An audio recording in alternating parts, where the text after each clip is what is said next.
gracias por acercarse en esta noche fría. Muchísimas gracias por abrirnos la casa del pueblo peronista, el Partido Justicialista de Colón, y fundamentalmente a los compañeros de la segunda sección que siempre están a todos lados donde vamos, a cada uno de los 15 distritos, y también vecinos de zonas linderas. Diego Nis, es un honor para mí estar en tu pueblo, este pueblo de oportunidades, como vos siempre lo llamás, de haber recorrido tantos años juntos esta militancia al lado del compañero Guillermo Moreno. Le decimos en la segunda un peregrino, no solamente porque acompañamos durante varios años ya las caminatas a Luján, que Moreno hace desde los 18 años, sino porque siempre a dedo o con los recursos que podía conseguir, se acercaba a cada uno de los espacios de militancia, de la segunda sección de los compañeros, de las unidades básicas, a poder hacer alguna pintada. Me ha acompañado muchísimo, quiero decir, y no solamente es un honor porque es un amigo, sino porque sé que con el paso del tiempo hemos crecido los dos muchísimo, hemos aprendido, sobre todo el compañero Moreno, muchísimas cosas, y gracias a Dios que hemos hecho ese camino, porque es muy bueno poder ir a cada pueblo, mirar a los ojos a los compañeros con los que uno se ha cruzado, no siempre ocupando los mismos espacios partidarios, pero sí dentro del campo nacional y popular, y decirles que es un honor para nosotros saber que durante las últimas semanas el peronismo se ha ido uniendo, las distintas líneas dentro de lo que es el marco económico se ha ido juntando y hemos logrado un consenso.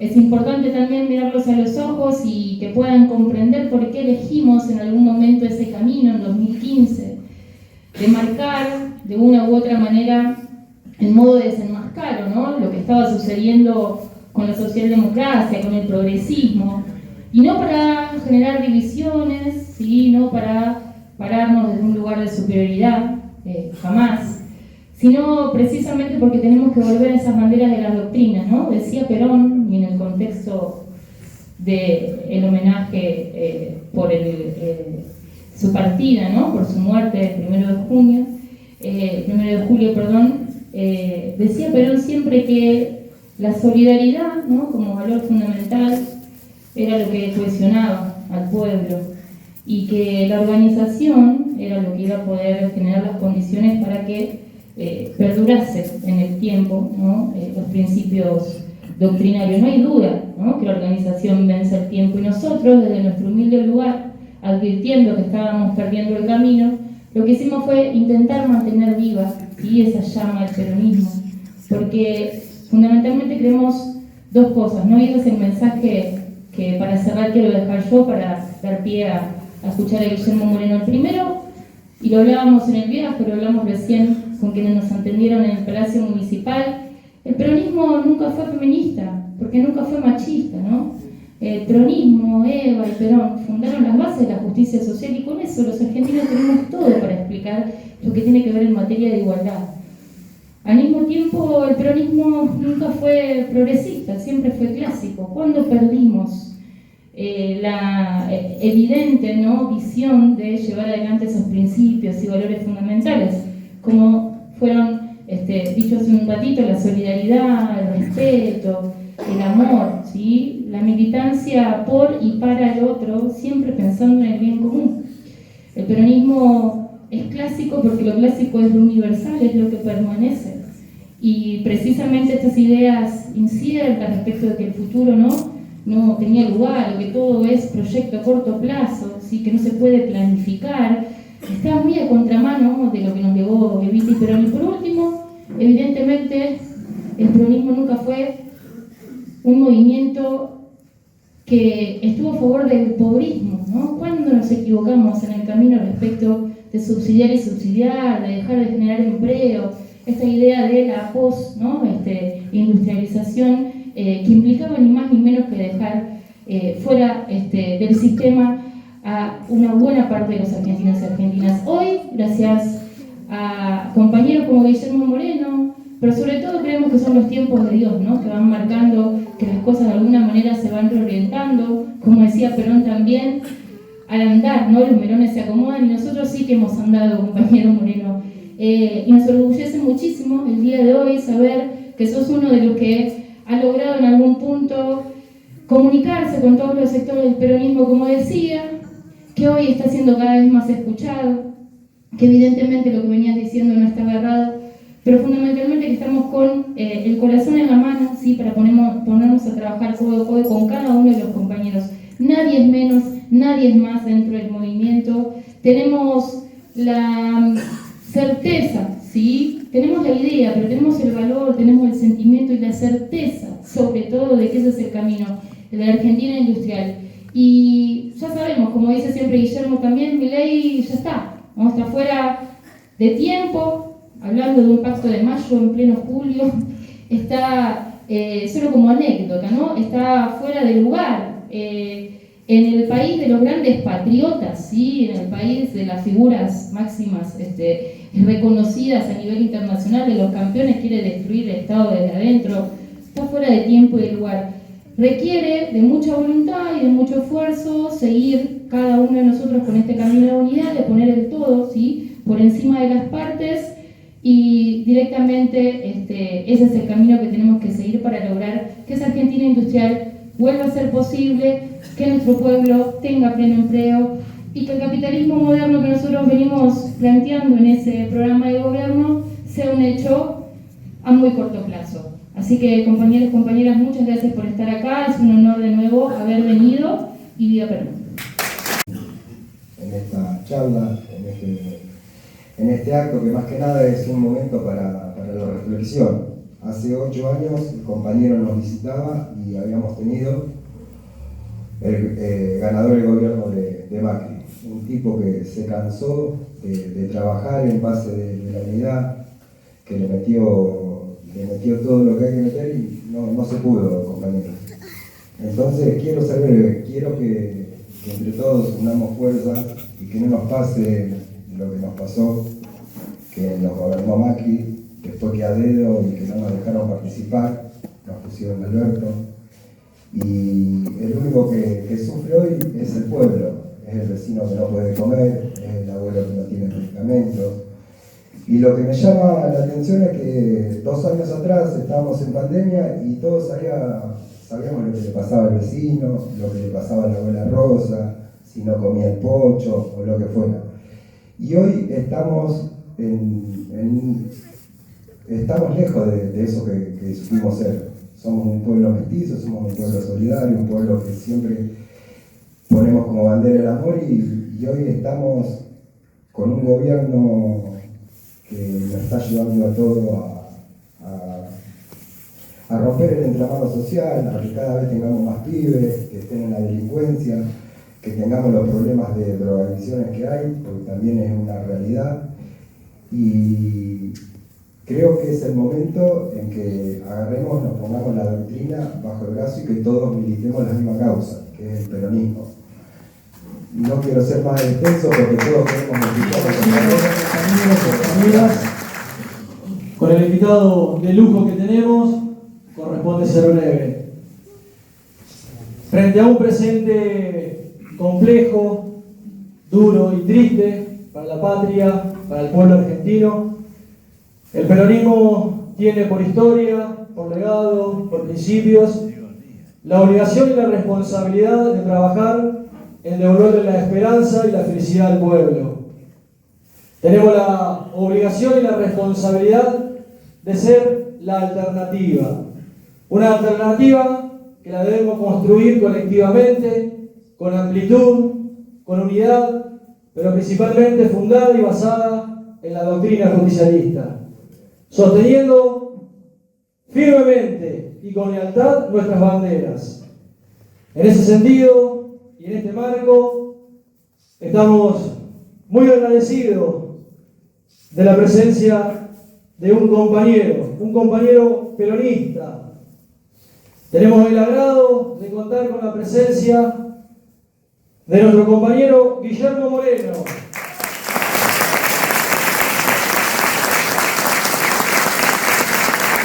Tiene trayectoria.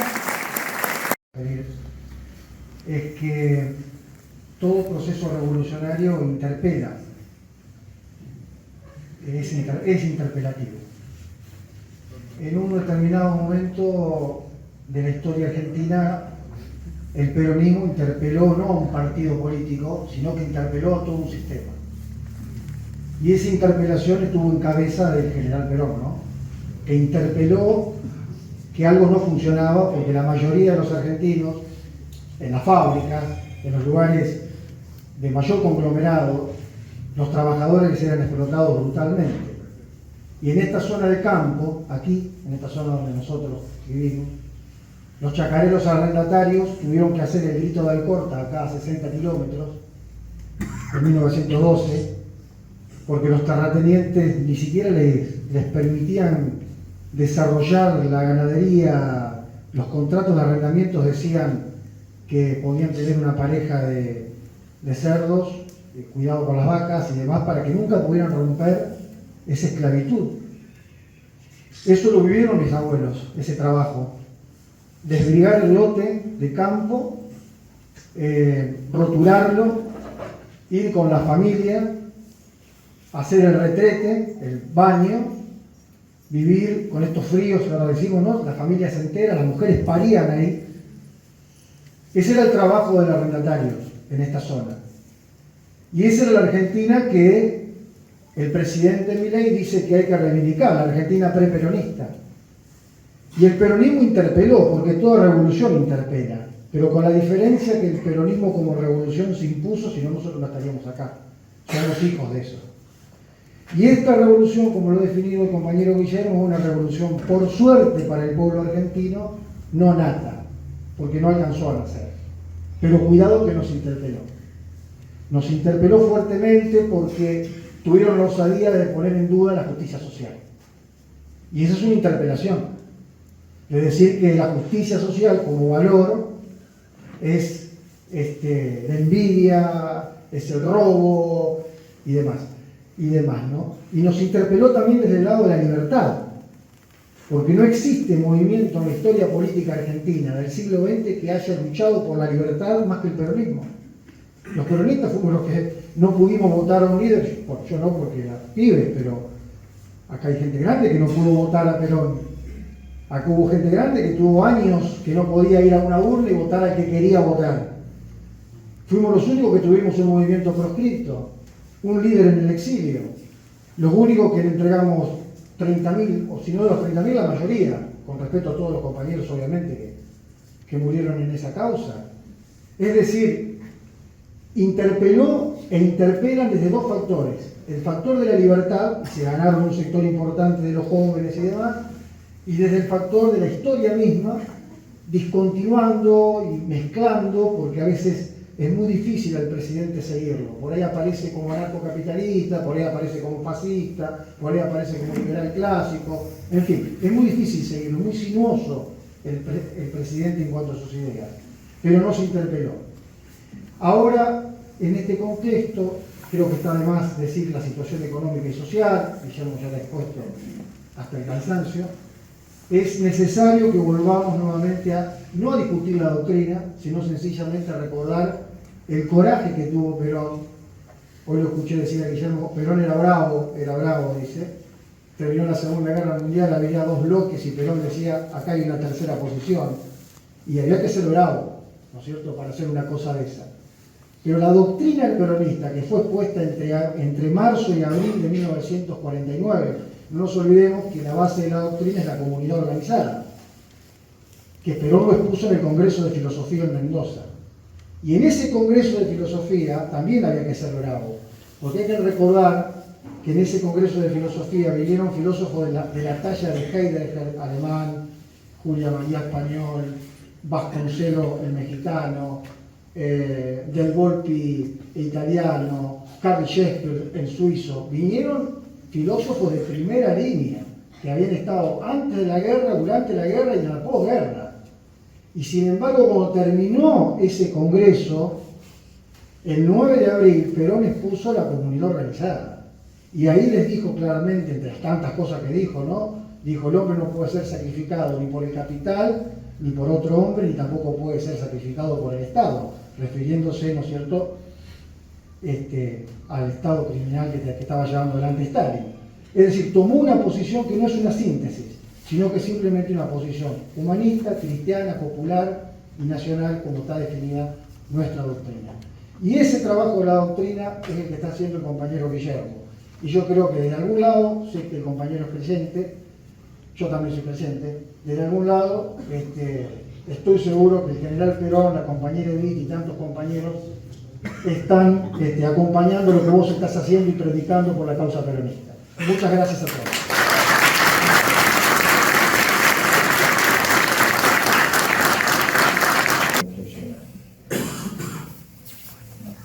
Primero, algunos temas que me parece que son relevantes. Me preguntaron, el peronismo en el gobierno, cuáles van a ser los primeros viajes internacionales que haría el presidente. Y dije, bueno, primero hay que ir al Vaticano, a hablar con su santidad. Y ahí tenemos que ir a Moscú, a hablar con Putin, y después ir a Washington, entiendo yo, a hablar con Trump, y después por bastante tiempo no hace falta salir. Y entre esos tres se está ordenando el nuevo orden internacional. Y en ese orden, el mundo ha girado al nacionalismo,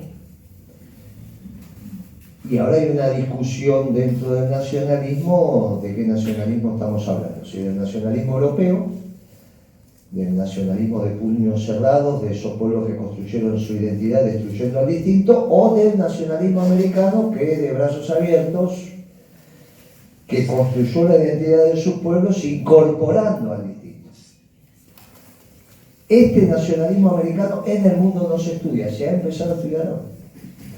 Recién ahora, ante el temor de un mundo del nacionalismo y los recuerdos del viejo nacionalismo europeo, es que nos pasa que nos empiezan a preguntar, hasta los brasileños, qué es ese nacionalismo de inclusión.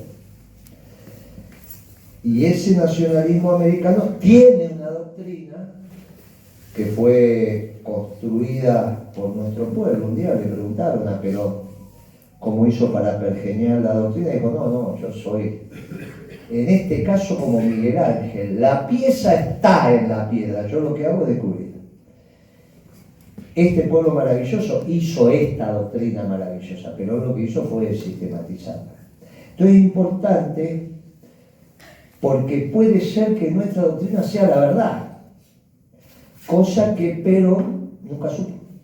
Perón dudó, tenía la certeza íntima que podía ser la verdad. Se murió sin saber. Por eso aceptó que se tenía que ir en la cañonera paraguaya. Dijo, si tengo razón, volveré. El general dudó, no hay ninguna duda que a lo que venía de Córdoba se lo derrotaba muy fuerte, muy fácil en el terreno las armas. No van a pensar que a Perón no le daba el cuero, eso se lo dejamos para otros. Digamos, no había ninguna incidencia militar que impidiera que Perón fuera triunfador en ese combate. Decidió no combatir. Y decidió no combatir porque dudó de si tenía la razón. Nosotros también hemos atravesado momentos de duda. Entonces, los momentos de duda del peronismo no fue cuando nos mataban, nos fusilaban, nos torturaban. Los peronistas estamos acostumbrados a eso. Al contrario, los compañeros los fusilaban y morían gritando viva Perón, digamos, tenían certeza, dudaban. En los 90, cuando nos vino la globalización rampante después de terminar la Guerra Fría con un claro ganador, dudábamos.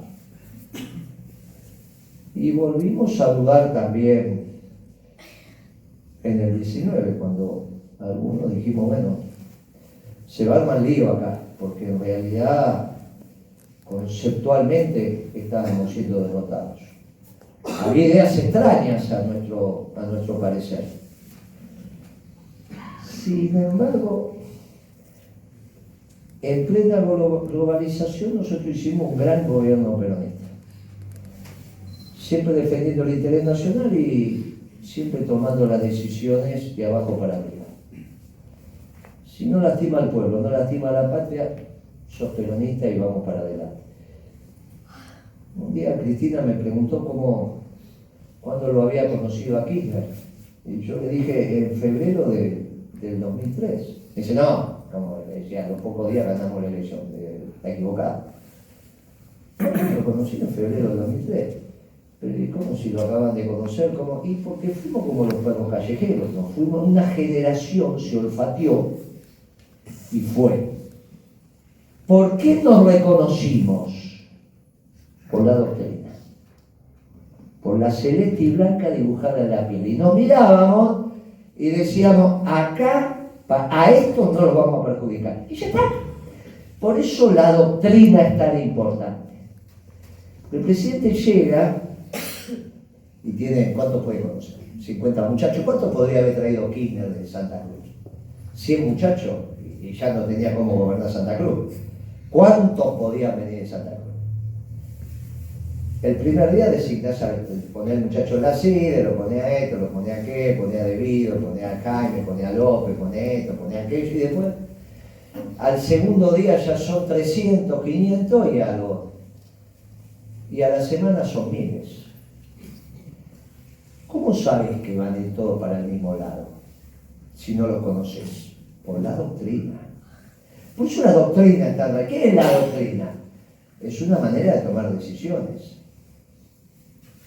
Siempre está actualizada. Porque deviene de unas verdades absolutas, muy poquitas. De esas verdades que alumbran en la vida, que no hace falta que nadie te explique qué es verdad. El amor, que nos vamos a juntar para hacer una sociedad del odio. El amor tiene que reinar, sí. La justicia tiene que reinar, el bien común tiene que reinar, la solidaridad tiene que reinar. No hay muchas más verdades. Ahora nadie le explica, es así, porque ¿qué vamos a decir? Que todo lo contrario, ridículo, ¿para qué nos vamos a juntar?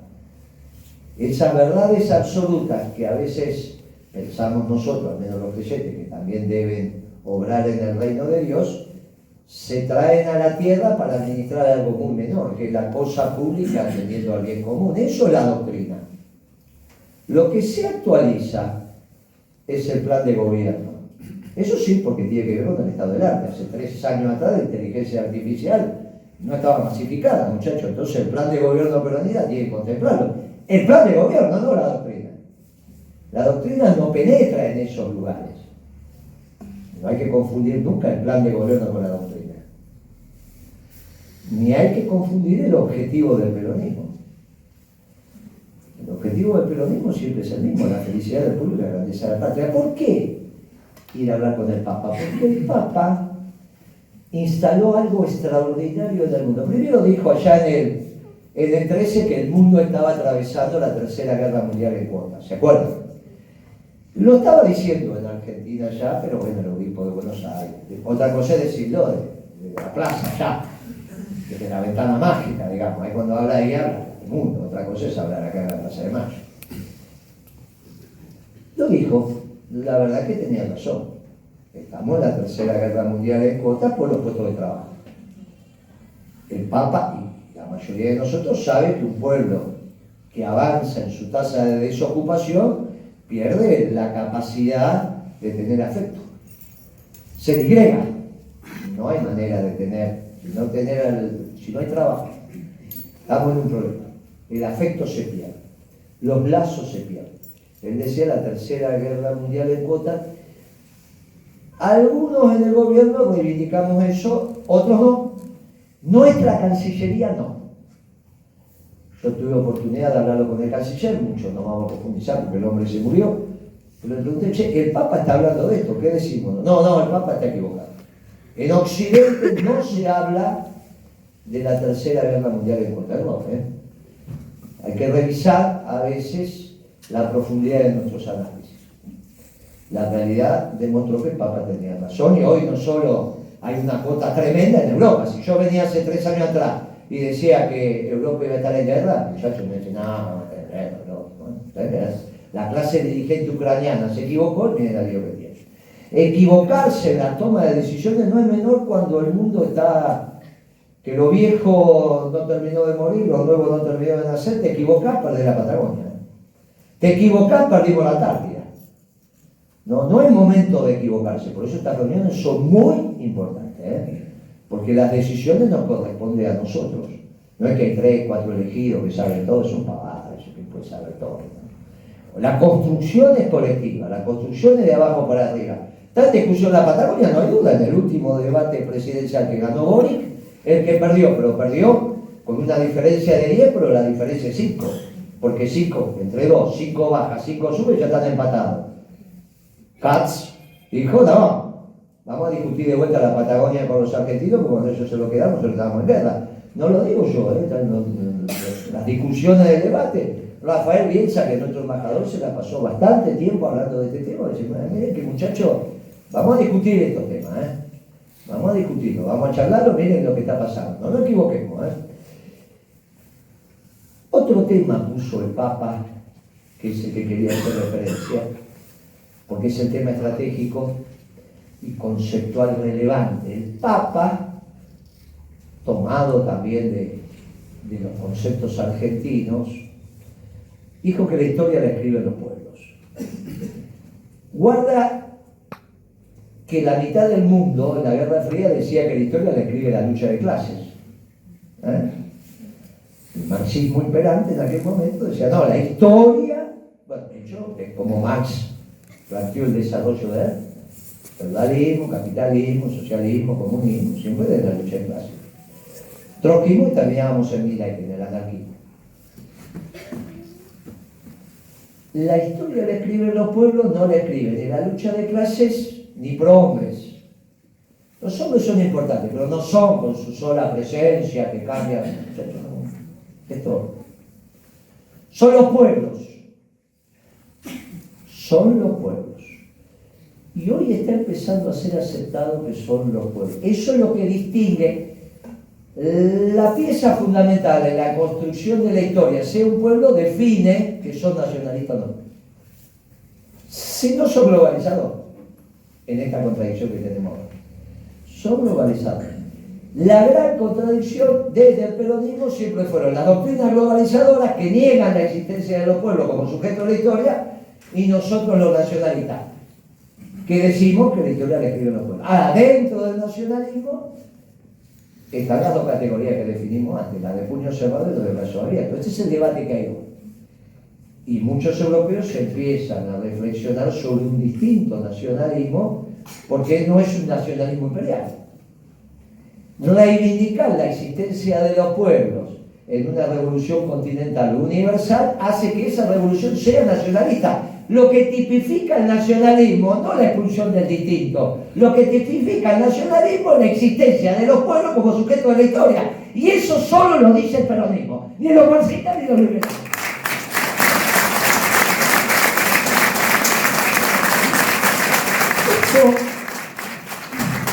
Esto es muy importante porque estos conceptos básicos son los que nos permiten confrontar con Milei en el lugar donde hay que confrontar, que es en el mundo de las ideas hoy.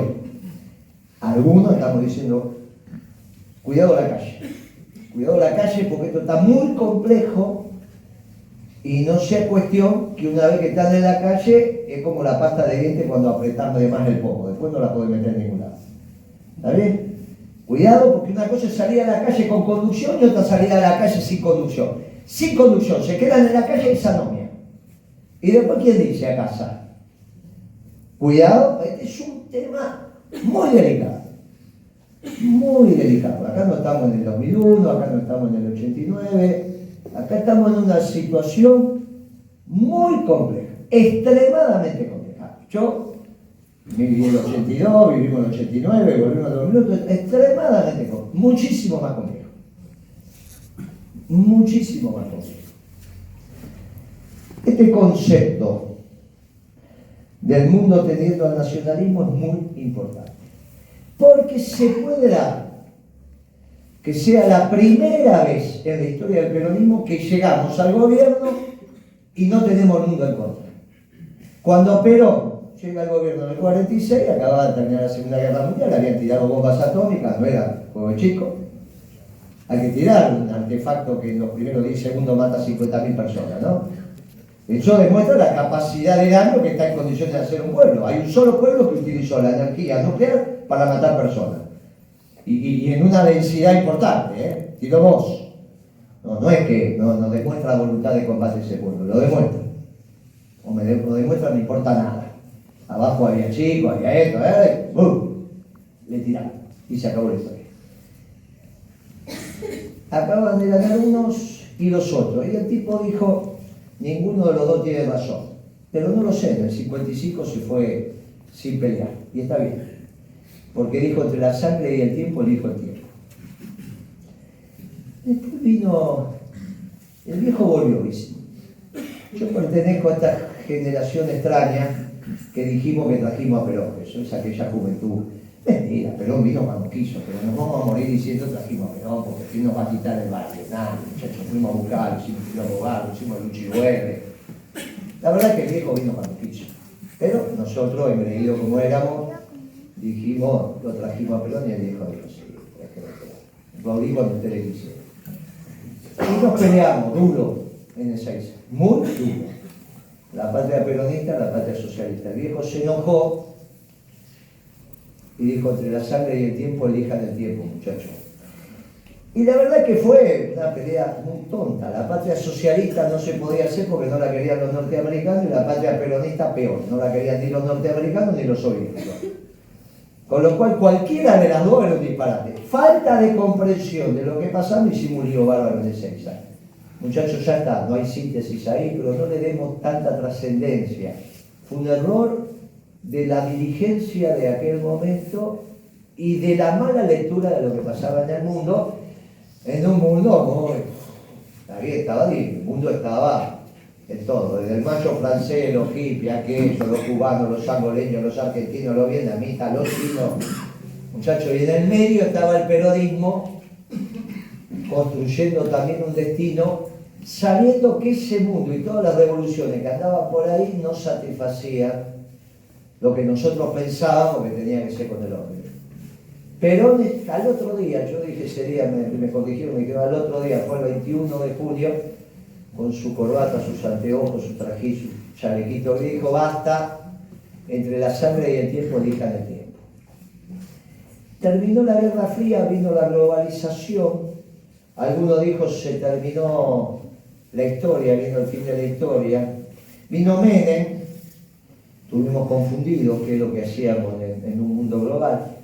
Pasó lo que pasó, llegó Dualde, llegó Kirchner, era el apogeo de la globalización.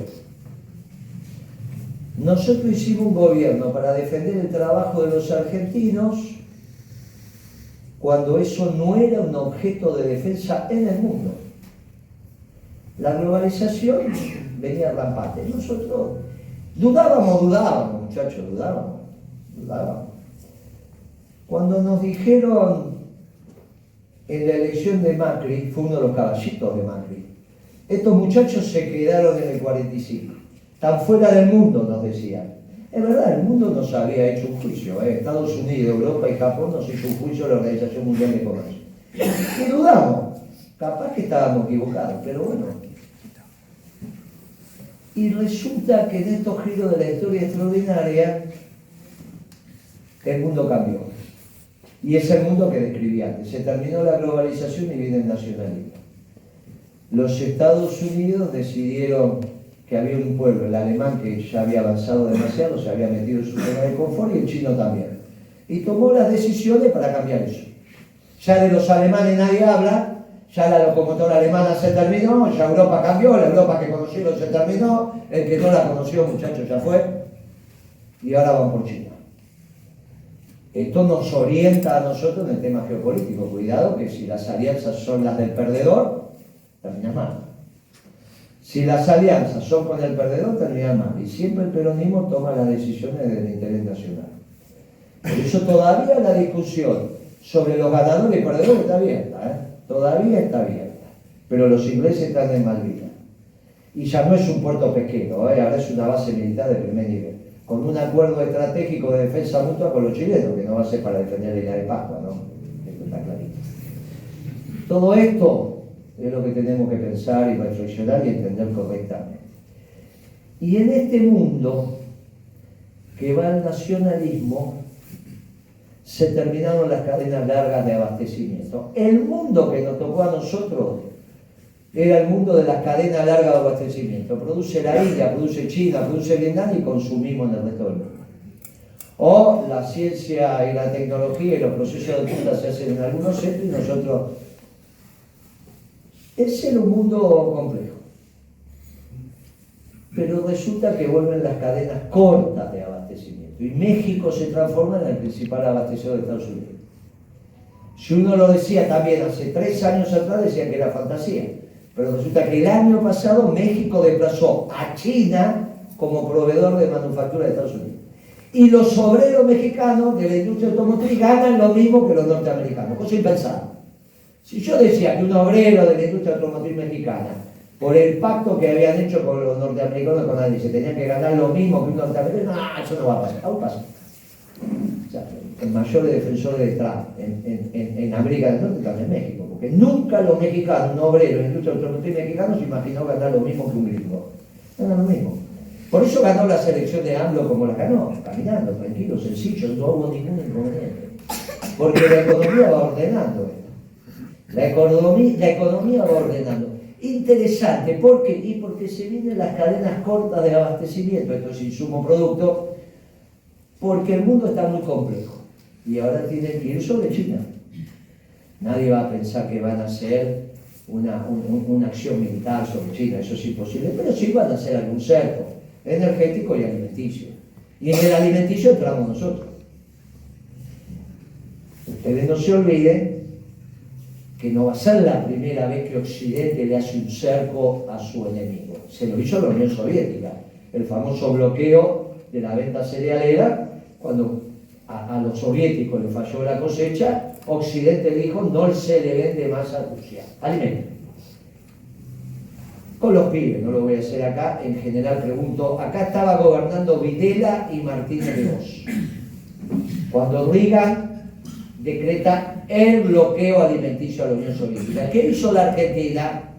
Y tú dices, bueno, se plegó el bloqueo. No, Argentina fue el primer país que violentó ese bloqueo con Videla y Martínez de Hoz. Interesante para que entendamos aquel momento, muy interesante. Yo le pregunto a los otros y dicen, no tenemos que haber sumado. La otra pregunta que suelo hacer, ¿qué era Braden? ¿Demócrata o republicano? Che, Braden, el de Braden, pero ¿era demócrata o era republicano? Claro. Era demócrata y cuasi marxista. Lo que sería Sanders hoy para los estudiosos de la política norteamericana, que es un marxista norteamericano que siempre anda por ahí en el Partido Demócrata. Mandaron un cuasi marxista para convencer al Partido Comunista de estar en la Unión Democrática con la sociedad rural y la OEA. No es que mandaron un republicano. No, los tipos saben hacer las cosas. No. Entonces, esas dos preguntas son interrogantes de la historia. Porque en realidad era otro momento. Ahora podríamos, si Occidente decide hacerle un bloqueo a China, violentar ese bloqueo. No, porque hay un eje hoy de primer orden en términos militares entre la isla de Ascensión y Malvinas. No pasan barcos, no salen, no pasan. En ese momento estaba la flota rusa, la flota nuestra, estaba él, no estaba todo, porque nuestras empresas estaban. Así que mandamos los barcos y se acabó. Esta zona, si se hubiese hecho ese bloqueo, la pasaba muy mal. En esa época era maíz y carne. Lo hubiese pasado muy mal. La sociedad rural dijo, no, le vendemos a los soviéticos. Como ahora dice, le vendemos a los chinos. Cuidado con eso, porque cambia la ecuación nuestra. La diferencia es que en aquel momento lo podíamos hacer y en este momento es muy complejo, porque es desafiar al Occidente. Si esto se llega a dar, también tenemos que analizarlo, tenemos que pensarlo, cómo nosotros evolucionamos. A veces miramos las cosas muy simples, ¿está bien? Y me parece que hay que ordenarnos un poquito. En este mundo del nacionalismo, el peronismo se va a mover como pez en el agua, por primera vez. Y casualmente, con las cadenas cortas de abastecimiento, el peronismo puede plantearle una gesta al pueblo argentino que es la reindustrialización. Claro que para plantear la reindustrialización, todas las políticas tienen que ir en esa dirección. La política fiscal, la monetaria, la de ingresos, el aparato científico-tecnológico. Nosotros decidimos, el grupo de economistas que dijo la compañera Andrea, ahí estuvo, desde Pichetto hasta Máximo, los economistas, de Pichetto, los economistas de Máximo. Estuvieron desde Kicillof a Grabois, Feletti, estuvo el hombre económico de Grabois, estuvo Massa, con su gente económica, Guren, Seti, y estuvimos nosotros. Digamos, los 6 espacios fuera de los gobernadores, los intendentes que hoy todavía tienen responsabilidad y no tienen por qué estar tomando estas decisiones cuando tienen que estar negociando cosas, que más o menos nos pusimos todos de acuerdo en este tema de la gesta. Después estamos consensuando un documento, que se presentó un documento base, se están llegando las observaciones, llegaron las de Massa, la gente de Máximo me pidió hasta el lunes, no hay ningún inconveniente, el lunes va a estar, en la semana, después de hacerle chapa y pintura, va a estar el documento que se va a dar a conocer. Y después vamos a ir pidiendo reuniones, obviamente le vamos a pedir al movimiento obrero organizado, a los empresarios, a las empresas más relevantes, y también le vamos a pedir una reunión a la representación permanente del Fondo Monetario Internacional de Argentina, que hay ahora una representación permanente porque estamos endeudados con ellos. Entonces, como estamos endeudados con ellos, el propio estatuto del fondo dice si están endeudados, tiene que haber una representación permanente, que está en el Ministerio de Economía. Le vamos a pedir una reunión porque el Fondo Monetario está preocupado por lo que pasa en la Argentina, tiene la obligación de hacer una propuesta.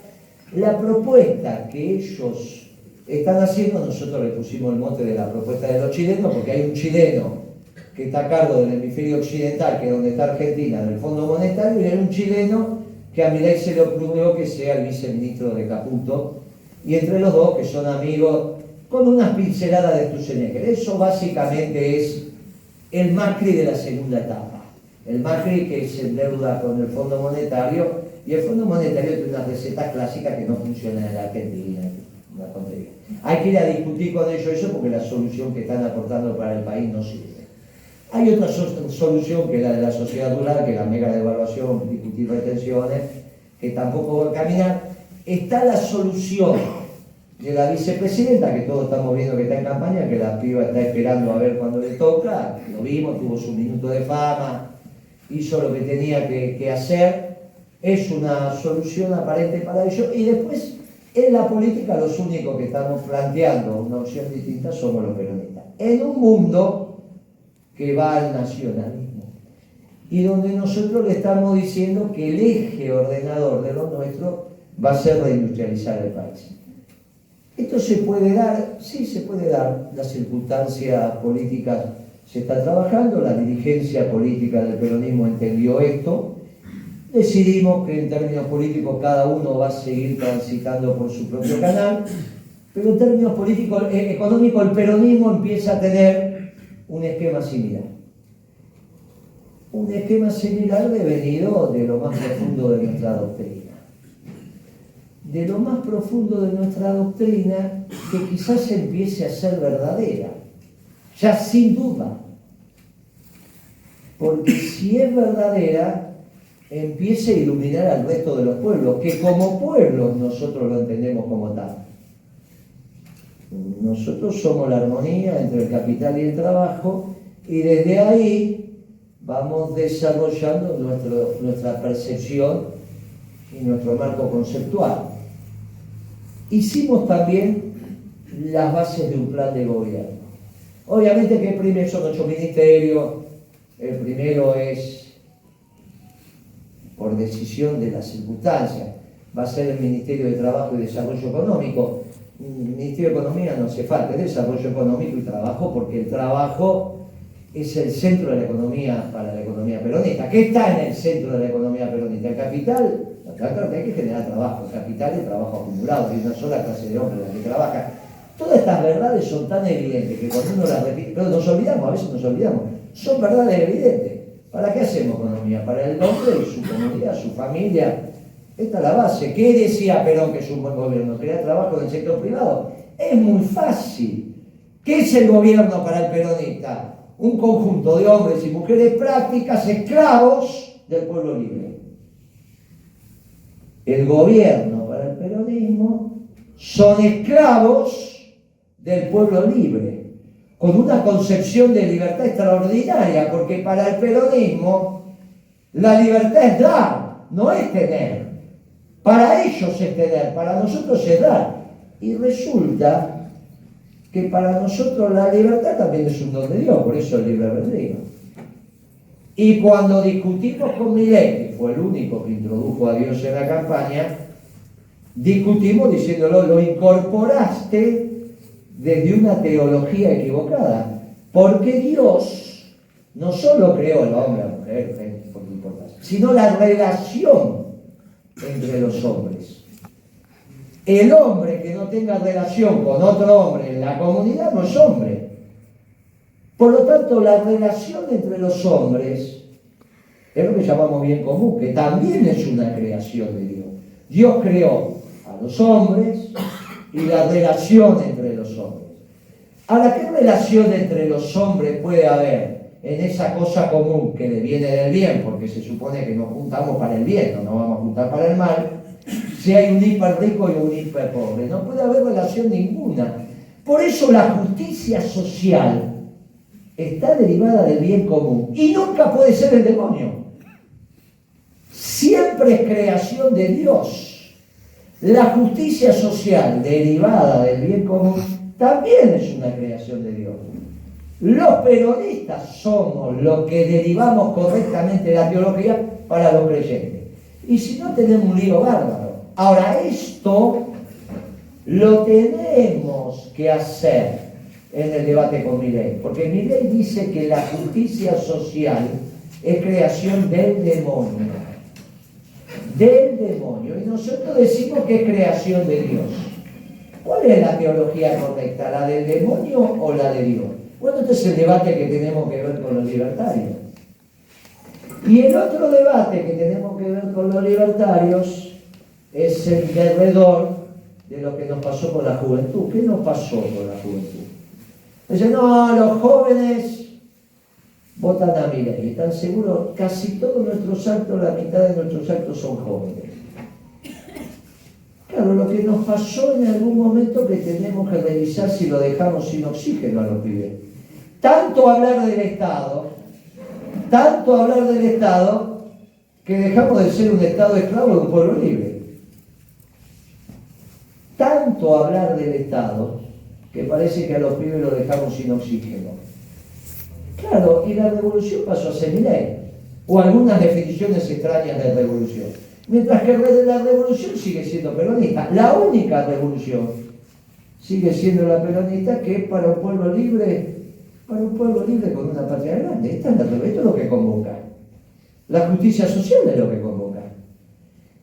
Volver a hablar de la revolución peronista como ordenadora de la transformación de una sociedad injusta vuelve a ser un hecho que motiva. Tenemos dos temas entonces: hablar con los jóvenes sobre cómo construimos una sociedad más justa desde nuestra doctrina, y es la única posible, y con los mayores, que generalmente son muy religiosos y más religiosos y se van encontrando con la trascendencia, la teología correcta. Por un lado, sabemos que nuestra doctrina es la correcta. Por primera vez empezamos a ver que el mundo tiende al nacionalismo. Y por último, encontramos en estas verdades que las verdades de Milei son muy rudimentarias y dejan de ser verdades. Empezamos a tener el debate en las ideas con los libertarios del lugar correcto. Desde la base material de la nación es obvio, porque no hay ninguna empresa que hoy esté ganando plata, ni el choripanelo en la cancha, ni Techín, ni Alvar, estamos todos por favor, todo. Entonces esto está clarito. Están las condiciones para el próximo gobierno peronista. ¿Cuándo? Cuando Dios quiera.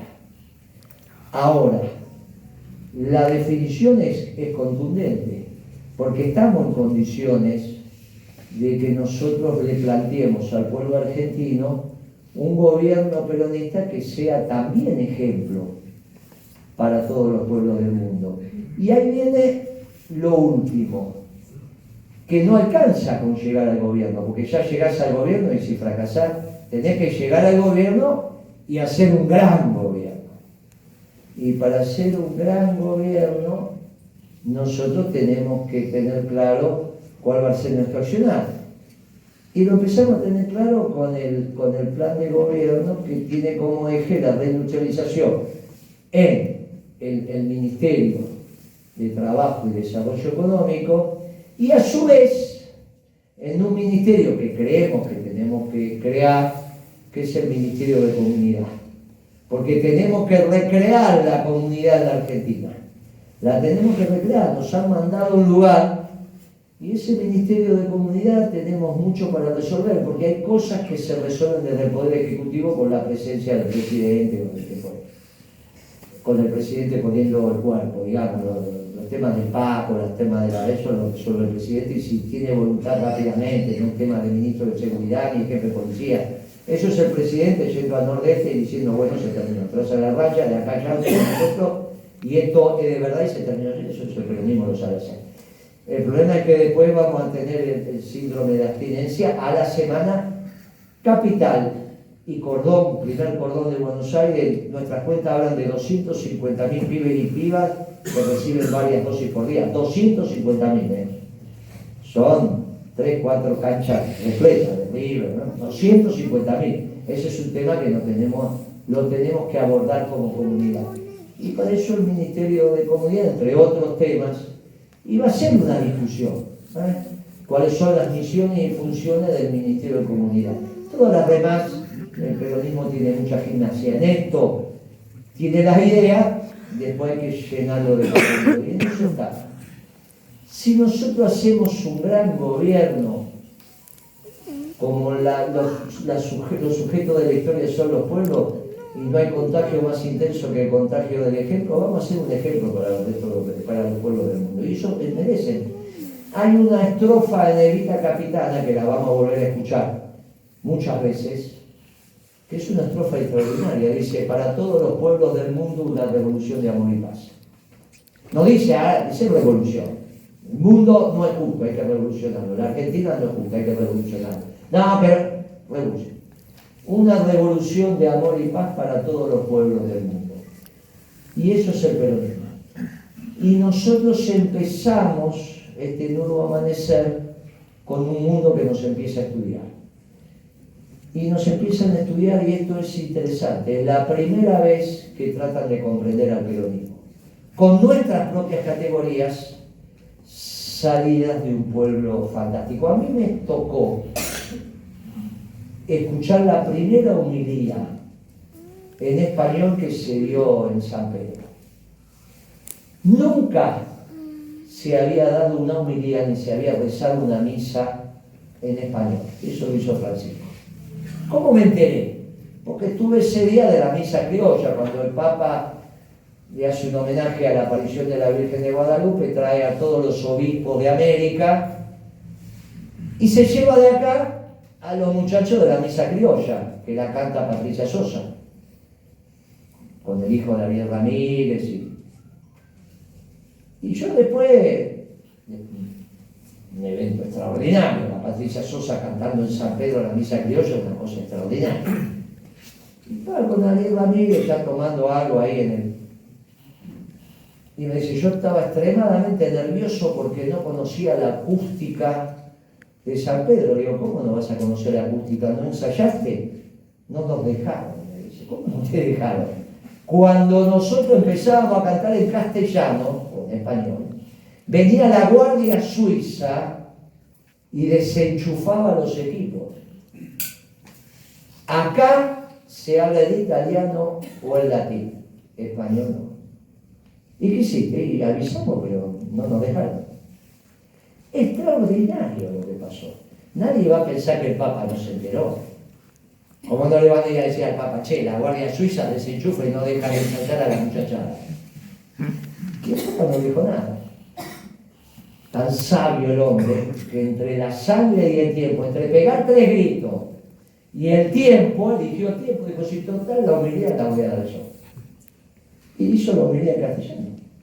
La primera vez en la historia en San Pedro, que se habla en castellano, el nuestro. Es extraordinario.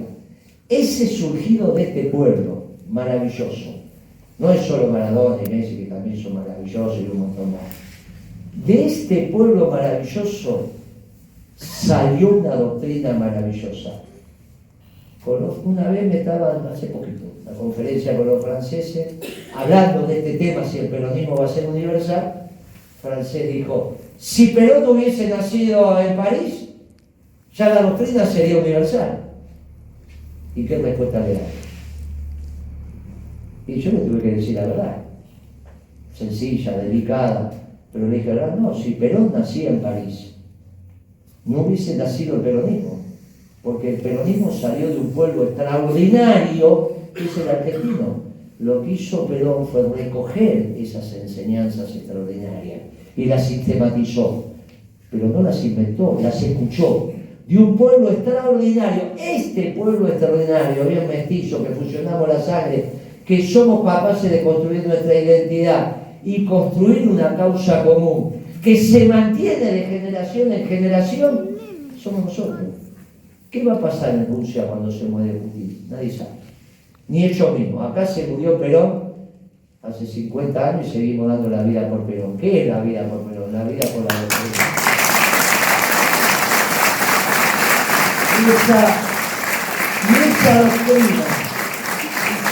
Y esa doctrina, somos tan generosos y tan solidarios que es para todos los pueblos del mundo. ¿Cuándo terminará nuestro trabajo? ¿Cuándo terminamos de decirle a Perón y Eva, cumplimos? Cuando todos los pueblos del mundo puedan decir al unísono, los días más felices fueron, son y serán por Muchas gracias.